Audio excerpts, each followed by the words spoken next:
बिस्मिल्लाहिर्रहमानिर्रहीम, अस्सलाम वालेकुम। रमीज़ खान अनफिल्टर्ड की एक और एपिसोड में आप लोगों का तहे दिल से खुशामदीद। नाजरीन, कुछ एयरलाइंस के मैं आपको नाम बताऊंगा and see if they ring any bell. Aero Asia International, Air Eagle, Air Indus, Bhoja Airlines, Rayyan Airlines, Shaheen Airlines. कुछ जहन में आया? स्पेशली वो लोग जो 30 एंड अबव हैं, उनमें से गालिबन शाहीन एयरलाइंस या भोजा एयरलाइंस तो आप लोगों की मेमोरी में होगा, लेकिन वो हमारे जेनजीज या वो यंग लोग जिनको इन एयरलाइंस का नहीं पता, उनके लिए मैं बता देता हूँ। ये वो एयरलाइंस हैं जो पाकिस्तान में एक टाइम पे एग्जिस्ट किया करती थी, लेकिन अब सफाई हस्ती से मिट गई हैं। इनकी बहुत सारी जहाँ और वजूहत थी, वहाँ हमारी अपनी मैनेजमेंट की, सिविल एविएशन की कमजोरियाँ भी आड़े आती रहीं। टोटल हमारी 14 एयरलाइंस थी जो पाकिस्तान बनने के बाद मार्ज वजूद में आई और फिर ख़त्म हो गई। लेकिन इनमें से एक ऐसी एयरलाइंस, ओरिएंट एयरलाइंस जो है, वो चूंकि 1947 में ब्रिटिश इंडिया में बनी, लेकिन बाद में 1995 में PIA के साथ मर्ज होगी। इसके अलावा एक और एयरलाइंस जो है वो लॉन्च ही कभी नहीं हुई। तो अगर इन दो एयरलाइंस को निकाल दिया जाए, टोटल 12 एयरलाइंस थी जो बनी और फिर खत्म हो गई। अब ऐसा लगता है कि एक और एयरलाइंस जो है वो इन्हीं रस्तों पे गामजन है। उस एयरलाइन जिसका मैं अब आपके सामने तस्करा करूंगा और डिटेल में तस्करा करेंगे अपने एनालिस्ट के साथ, वो है सरीन एयर, जिसके गुज़िश्ता 2 महीने से लाइसेंसेज, ऑपरेटिंग लाइसेंसेज कैंसिल कर दिए गए हैं। अब इस एयरलाइंस के हवाले से तफसीलात मैं आपको बाकी एयरलाइंस की बाद में बताऊंगा, लेकिन तालिब अफरीदी साहब हमारे सीनियर एनालिस्ट हैं। पहले बताइएगा कि ये कब से सस्पेंड है सरीन एयरलाइंस और क्यों सरीन एयर का जो एयर ऑपरेटिंग सर्टिफिकेट है वो कैंसिल हुआ हुआ है? सर तकरीबन 2 महीने हो गए और इस वजह से बंद है क्योंकि इनके पास जहाज़ की कमी थी। डोमेस्टिक के लिए 3 चाहिए होते हैं और इंटरनेशनल के लिए 5 चाहिए होते हैं। ये हमारा कानून है एविएशन जी। और इनके पास वैसे टोटल 7 जहाज़ हैं, लेकिन इस वक्त फ़ज़ा में जो ऑपरेशनल में थे वो 5 थे। लॉ भी ये कहता है कि डोमेस्टिक 3 के साथ और इंटरनेशनल 5 के साथ। 1 साल आप करेंगे डोमेस्टिक 3 के साथ, जब आप वॉच कर लेंगे तमाम आपकी कवानीन को मद्देनजर रखते हुए सिविल एविएशन वॉच करती है। इसमें 2 चीजें नाज़रीन को बता दें। एयर ऑपरेटिंग सर्टिफिकेट हासिल करने के लिए आपको पहले international standards, international aviation organisation जो है उसके स्टैंडर्ड्स को मीट करना पड़ता है। उसके बाद आपको एक इंटरनेशनल एयर लाइसेंस मिलता है। उसके तहत जो फिर आप जो है अपना ऑपरेशन जो है वो शुरू करते हैं। तो बदकिस्मती से ये हुआ कि जब 7 से 5 हुए, 5 से 3 हुए, 3 से फिर 2 रह गए, तो सिविल एविएशन अथॉरिटी जो रेगुलेटरी अथॉरिटी है उसने नोटिंग ही नहीं की। 2 एयरलाइन से ये इंटरनेशल 2 से मैं यही परेशान हो रहा हूँ। अच्छा, मैं इनका विक्टिम हूँ सरीन का, तो मैं इसकी डिटेल्स आपको बाद में बताऊंगा, बताइएगा। अच्छा, 2 से भी उस वक्त हालात ख़राब हुए जब जद्दा में इंसिडेंट हुआ। बर्ड हिट हो गया, त्यारा एक रह गया, आया नहीं। एक त्यारा था, पैसेंजर स्टैंडर्ड उसका फ्यूल लीकेज हो गई और वो तकरीबन 3-4 दिन लग गए और जो उमरा ज़ायरीन थे वो पैक हो गए और वहाँ पे जद्दा जो थे एयरपोर्ट पे हंगामा रही शुरू हो गई। जद्दा की जो एविएशन, सऊदीया की एविएशन है, उसने भी जब नोकिंग की तब ये ख्वाब खरगोश से सिविल एविएशन वाले जागे और उन्होंने कहा हो, उसके बाद उन्होंने सर्टिफिकेट जो है। इसका मतलब ये है कि हमारे अपने पैसेंजर जो पाकिस्तान में, क्योंकि सरीन ने बहुत सारे पैसेंजर्स को खजल किया। मैं यहाँ पे जरूर बताऊंगा कि मैं I have no love loss for Sareen, लेकिन एक उनकी खूबी है और उनकी बहुत सारी खामियां है। खूबी ये है कि वो कट प्राइसेस के ऊपर, सब्सिडाइज प्राइसेस के ऊपर आपको टिकट देते हैं। जहां बाकी के टिकट 1 लाख होगी तो इनकी 70,000 होगी, जो कि पाकिस्तानियों के लिए एक बहुत बड़ा बेनिफिट है। लेकिन दूसरा इनका डाउनसाइड ये है कि इनकी जहाजें जो है वो बस अड्डे की तरह ऑपरेट करती है। आ गई तो आ गई, नहीं तो कोई बात नहीं। ये हुआ है। अच्छा, ये मैं ये कह रहा हूँ ना कि सिविल एविएशन अथॉरिटी अगर उसी वक्त इनको नोकिंग कर देती, 7 से 5 हुए, 5 से जब 3 रह गए, तो उसी वक्त उनका इंटरनेशनल लाइसेंस मुअत्तल करती और उनको डोमेस्टिक के ऊपर आने देती कि आप डोमेस्टिक करें। फिर ये अपनी फटती हुई माजरत के साथ फटती हुई फिर ये 5 जहाज करते। इस गुफ्तगू को हम हज़फ कर लेते हैं।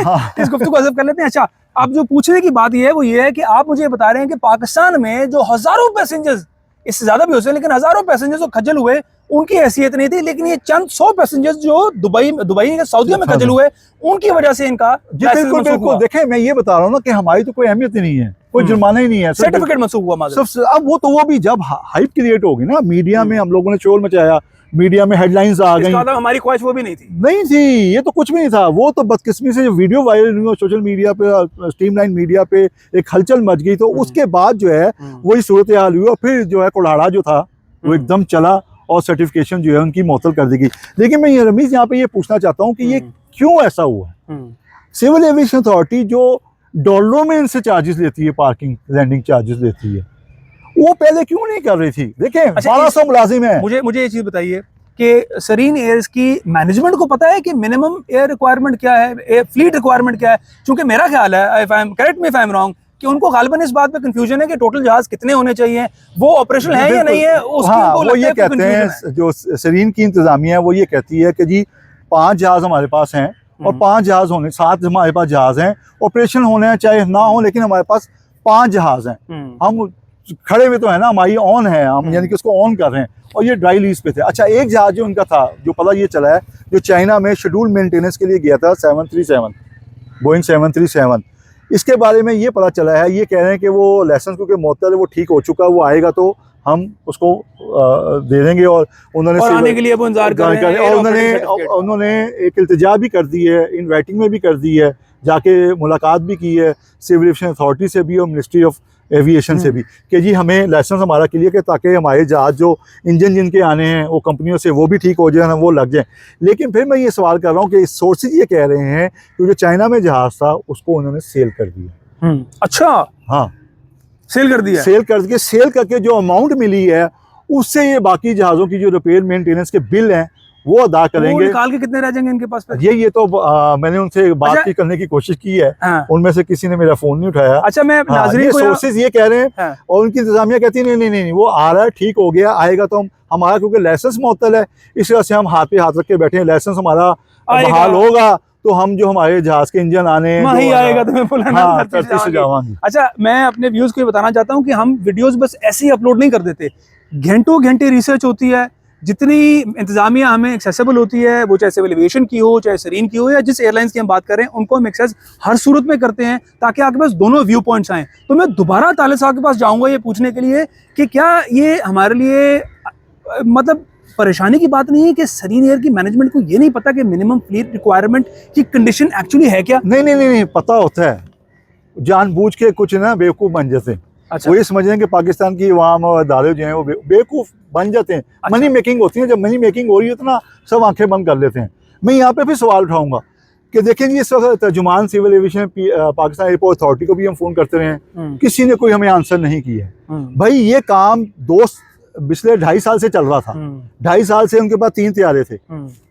आपने पहले क्यों नहीं इनको नोकिंग की? आप पहले उनको सस्पेंड करते, इनको वार्निंग देते, उनका इंटरनेशनल जो है लाइसेंस। अब वो जो 7,000 के करीब जो उम्रा ज़ायरीन थे जिनकी बुकिंग हुई थी, उन्होंने अकोमोडेट तो किया है, लेकिन वो खजर खार तो हुए। वो अकोमोडेट भी 7,000 उनको किया ना, बाकी जो लाहौर कराची और लाहौर दुबई वाले हैं उनको कहाँ? अच्छा, अब इसके क्या हुआ? पता है क्या करते थे उनको? आपको पता है कि 8 घंटे से ज्यादा मेरे ख्याल डिले कर दें तो उनको होटल की देनी पड़ती है, तो उसके लिए अलग वजह कभी 8 घंटे डिले नहीं होती थी, 6 घंटे। लेकिन इन्होंने पिछले साल सिविल एविएशन अथॉरिटी को पता होता है, उनका जो एयर वर्दीनेस डिपार्टमेंट है ना, ये कहते हैं टेक्निकल हो गया। देखिए, जब टेक्निकल हो जाए ठीक है, टेक्निकल हो जाता है, उस टाइम लगता है, लेकिन एयर वर्दीनेस जो सिविल एविएशन अथॉरिटी के, उसके भी एक्सपर्ट हैं, उसके भी एयरक्राफ्ट इंजीनियर हैं, वो जाके मुआयना कर लेते हैं, उनको पता चल जाता होता क्या हो रहा है क्या नहीं हो रहा। अच्छा, मैं यहाँ पे ये बताऊँ कि पिछले साल 2024 के अंदर लाहौर टू दुबई मुझे एयर सरीन पर ट्रैवल करने का इत्तेफाक हुआ। पहले गालिबन मेरी टिकट थी 25 तारीख की, जिसको उन्होंने पोस्टपोन करके पहले 26 पे 27 कर दिया, फिर 27 तारीख को हम एयरपोर्ट पहुंचे 11 बजे। अब मैं इंतजार कर रहा हूँ, हाथ में चाय का कप लेकर के, जहाज कब उड़ेगा, और वहाँ पे वो जो चाय देने घूम रहे होते हैं वो खाने पीने के स्टॉल्स वाले, उनसे पूछा कि भाई वो क्या फ्लाइट्स के पैसेंजर्स नहीं है, मैं अकेला बैठा हूँ। उसने कहा सर वो दूर जो नजर आ रहे हैं ना, 150 पैसेंजर्स लड़ाई कर रहे हैं, वो आपके सरीन के जहाज में कोई नहीं आना, वो उड़ना ही नहीं, आना ही नहीं है, तो उड़ा कहाँ से?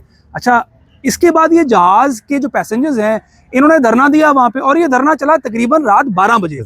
इस 12 बजे के दौरान एक मज़ाहिया काम ये हुआ कि इन्होंने हमें बकायदा जहाज चलता हुआ दिखाया from one end of the runway to the other end of the runway, और हमें कहा ये जहाज खराब हो गया है। तो बहुत सारे मेरे फेलो पैसेंजर्स ने पूछा यार हमें खराबी कैसे पता, आप जहाज को इधर से लेकर उधर घुमा रहे हैं, ये कोई रक्षा जिसमें पता लगे क्या खराबी, ये लिटरली उन्होंने टैक्सी करवाते हैं। उसके बाद जो जहाज हमें इन्होंने दिया उसमें हमें बताया कि ये जहाज लाहौर टू दुबई जाना, लाहौर टू जद्दा जाना था, जिसको अब आपको हम दे रहे हैं लाहौर टू दुबई, और दुबई में जब हम उतरे तो मैं कार्गो की साइड पे उतारा गया।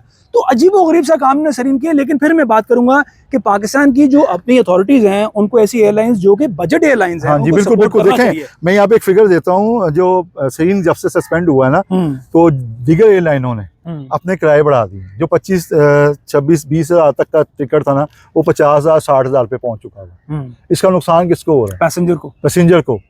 अच्छा, दूसरा ये जब डॉलरों में civil aviation authority parking landing charges लेती है, तो यार बर वक्त आपका काम ही क्या है? रेगुलेट करना, चेक एंड बैलेंस करना। आप उस पर भी आंखें बंद करके या ना आप अपने लोगों को ये भी बताएं कि जितने भी कारोबारी हैं ना अक्रॉस द बोर्ड, वो कहीं भी ऑपरेट कर रहे हैं, वो कॉर्नर्स कट करने की हमेशा कोशिश करेंगे, चाहे वो टैक्स एवेजन हो, चाहे वो सरकार के हाँ, जो लूपहोल्स हैं वो एक्सप्लॉइट करते हैं। ये सरकार का काम है कि आप उनके साथ मिलके इस तरह के एसओपीज जो है वो इंप्लीमेंट कराएं कि ग्लोबल स्टैंडर्ड्स के ऊपर ये अपने आप को मुतारिफ कराएं। अब मेरे ख्याल यहाँ पे नाजरीन को एक और स्टैट जो है वो देना बड़ा उनके लिए इंटरेस्टिंग होगा। जो हमारी सीरीन एयरलाइंस है ना, उसके पास टोटल जो जहाज हैं वो 7 जहाज हैं। इनमें से अब एक जहाज अगर निकाल दें, और ये प्लस माइनस अभी हम नहीं कर रहे हैं, हम टोटल 7 जहाज बता रहे हैं, A380 और 737 बोइंग के मिला के 7 जहाज हैं। एयर ब्लू के पास टोटल 12 जहाज हैं, 2 पाक खड़े हुए हैं। पीआई के पास टोटल 17 जहाज हैं, जो बड़ा डिस्प्यूटेड सा फिगर है कि कोई 14 कह रहा है, कोई 18 कह रहे हैं, लेकिन वी विल गो विद वैसे 32 हैं। हाँ वो, लेकिन जो ऑपरेशन जहाज है वो 17 हैं। हम प्लेन पॉटर्स एक ऑनलाइन वेबसाइट जो ट्रैक करती है जहाजों को, हम उसके फिगर्स कोट कर रहे हैं। फ्लाई जिना के पास टोटल 6 जहाज हैं, 1 का ऑर्डर 2 के ऑर्डर दिए हुए हैं। एयर साल के पास टोटल 7 जहाज हैं, 2 पार्क है, 5 ऑपरेशन है। टोटल मिला लें तो 34 से 38 के दरमियान, 34 से 40 के दरमियान टोटल पाकिस्तान के पास जहाज हैं। टोटल पाकिस्तान के पास 24 करोड़ लोगों के लिए। जबकि एक नई एयरलाइंस है जो एक बड़ी एयरलाइंस की सब्सिडरी है, जिसको फ्लाई दुबई कहते हैं, 2008 में बनी, और टोटल मिला के उसके पास 97 जहाज हैं। 97। और ये वो एयरलाइंस है जिसमें एमिरेट्स होगी, दोहा होगी, गल्फ होगी, ये सारे पाकिस्तान से लाखों डॉलर का कारोबार कर रहे हैं। नहीं, जो मैंने फिगर भी ली है, रफली जो पता चला है, वो 2 से 2.5 साल में इन एमिरेट्स ने, सऊदी एयरलाइन ने, इत्तेहाद ने तकरीबन 8 अरब डॉलर। और वो भी लोगों को बताएं कैसे हमारी एयरलाइंस यहाँ नहीं जा सकती लेकिन उनकी आ सकती है। हाँ, ओपन स्काई पॉलिसी के तहत अनलिमिटेड। सऊदी एयरलाइन को तो हमने अनलिमिटेड इजाजत दी, अनलिमिटेड। 2015 में इसको फिर 80 हाँ, ले गए थे। उसके बाद अब जो एमिरेट्स हैं वो 80 परवाजें, यानी कि एक दिन में 80 परवाजें लेके आ रही है यार। नहीं, गुंजाइश है, गुंजाइश। देखें, पैसेंजर है, परवाजें नहीं आ सकती। नहीं, आप देखें, आना जाना की बात कर रहा हूँ ना। आपकी लाहौर, कराची, इस्लामाबाद, मुल्तान, आपकी फ्लाइट जाती हैं, दुबई जाती हैं, जद्दा जाती हैं, तो आती हैं। अच्छा, मेरी एक इंटरनेशनल एयरलाइन से बात हुई, वो मुझे कहते हैं कि आप पाकिस्तान में ना ये गलत परसेप्शन लेते हैं कि इंटरनेशनल एयरलाइंस आपसे बिजनेस ले रही हैं। आप ये क्यों नहीं देखते कि हम आपको ग्लोबल स्टैंडर्ड्स पे एक सर्विस प्रोवाइड कर रहे हैं। और दूसरा ये कि ना तो किसी फ्लाइट ना कतर रुकना है, ना ऐसे दुबई रुकना है, ना किसी और सऊदीया में रुकना है। वो तो बेसिकली आपके पैसेंजर को आगे वेस्ट में लेकर जा रही है, तो दरमियान में स्टॉप ओवर उसने घर पे तो लेना है। तो इस पे फिर आप लोग क्यों इतराज करते हैं? ना, देखें जी, पीआई के सबसे ज्यादा रूट पे क्यों लोग आते हैं? पीआई की न्यूयॉर्क के लिए भी एक ज़माने में डायरेक्ट थी, मैनचेस्टर की भी डायरेक्ट थी, लंदन की भी डायरेक्ट थी, फ्रांस की भी डायरेक्ट थी। डायरेक्ट फ्लाइट देखें, जब पैसेंजर जो होता है, जो कनेक्टिंग फ्लाइट होती है, वो उसने दोहा उतर गया या वो इस्तांबुल उतर गया, शुक्रिया अदा करें, वो लोग हैं इसका शुक्रिया अदा पीआईए का कि उसने अपना बेड़ा गर्क में हुआ था। ये open sky policy, open sky policy 2015 में आई। पहले 2000 नवाज शरीफ साहब थे, तो फिर शुक्रिया नवाज शरीफ। नाज़रीन, इस वक्त पाकिस्तान के जो आपको हमने टोटल एयरलाइंस के हालात बताए हैं, और फिर हम दस्तबस्ता दरखास्त करेंगे अपनी सिविल एविएशन अथॉरिटी से कि बराह करम अपनी जो बजट एयरलाइंस हैं उनको सपोर्ट कीजिए। आप माना कि वो कहीं ना कहीं गलतियां करती हैं, लेकिन for the benefit of your own people आपका काम है आप इनके साथ बैठें, आप इनके साथ एसओपीज पे इनको इंप्लीमेंट करवाएं, और अपनी इन एयरलाइंस को एमिरेट्स के ऊपर, गल्फ के ऊपर, ओमान एयरलाइंस के तर्ज के ऊपर एस्टैब्लिश करें, ताकि पाकिस्तान का भी इंटरनेशनली एक अच्छा मकाम और एक अच्छा नाम बने। जो उन्होंने दरखास्त की है, सरीन ने दरखास्त दी है, उसको फौरी तौर पर देखें, उनका मुतालबा जो है उसको तस्लीम करें, ताकि वो जो कह रहे हैं कि जी हमारे पास इंजन जहाज के आने आए हैं, क्योंकि लाइसेंस मुअत्तल है, जो चाइना में खड़ा हुआ जहाज मान लेते हैं कि चाइना में खड़ा वो भी आ जाएगा, तो उसकी दरखास्त को फौरी तौर पे जो है एक्सेप्ट किया जाए, ताकि हाँ, फिर हम बात करेंगे कि एयर ऑपरेटिंग सर्टिफिकेट, जिस तरह मैं पहले कह रहा था, इनको इशू करें, इनके साथ बैठें, इनको अगर आप परमानेंटली ओपन नहीं कर सकते, प्रोविजनली ओपन करें, ताकि ये अपने हाउस को इन ऑर्डर करें और एक दोबारा एयरलाइंस को रिज्यूम करें, और खुदारा एक और एयरलाइंस का मकबरा पाकिस्तान में ना बने दीजिएगा कि एक बंद हो रही है और पंजाब जो है वो नई एयरलाइंस बना रहा है। जो बन रही है तो उनको चलने दे भाई। पीआईए को प्राइवेटाइज कर रहे हैं, एक एयरलाइंस के आप दरपया हो गए हैं, और पंजाब एक नई एयरलाइंस बना रहा है, ये को बात समझ नहीं आती है। इसके साथ ही आज की वीडियो का खत्म करते हैं। इंशाल्लाह अगली एक और टॉपिक के साथ अगली वीडियो में आपसे दोबारा मुलाकात होगी। बहुत शुक्रिया।